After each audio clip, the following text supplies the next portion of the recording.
I was getting ready to pull out of this Walmart.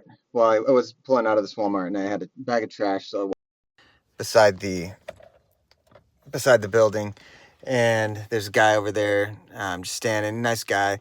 Um, it looked like he might have been homeless. We chatted for a second and just said have a good night, and then bounced. And I'd started up DoorDash on my phone, and I started driving away. And it just paused, and I had it on my mind. I was like, I need to ask that guy if he wants a cup of coffee or if he wants a peanut butter and jelly sandwich. And and as I'm pulling away, my DoorDash just like paused, right? And like before I got out of the parking lot, I'm like, all right, I'm going back.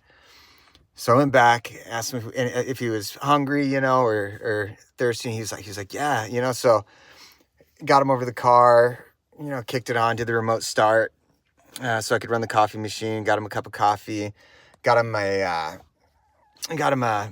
peanut butter and jelly. Started making him a ramen after that. But he said, this is his story. His story is interesting. I'll cut it down to some super impressive bits, right? So diagnosed with cancer in his lung. And at that point he decided that he was, he didn't care anymore. And he just kind of lost himself in drugs, meth in particular, and fentanyl. However, he went to the doctor for something else, and the doctor said, well, before we prescribe you anything, we just need to know what medications you're on for your cancer. They don't conflict. And he's like, cancer? What cancer? And they're like, well, you have lung cancer. You didn't know you have lung cancer? You have a tumor in your lung. So he is now in cancer, in complete remission. His tumor is 15% the size that it was. The doctors are blown away.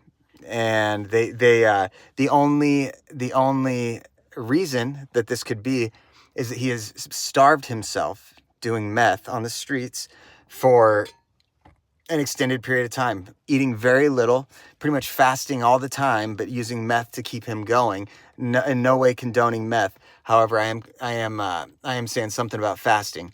So he believes that he is in remission because of eating very little over an extended period of time and doing meth to keep him going. Just eating so little, just barely anything. As one does when they're on the streets, and as one does when they're tweaking on meth. So, very interesting case for fasting, for sure, of starving cancer of the nutrients it needs to thrive. So, interesting guy, Tony, good guy. Good night.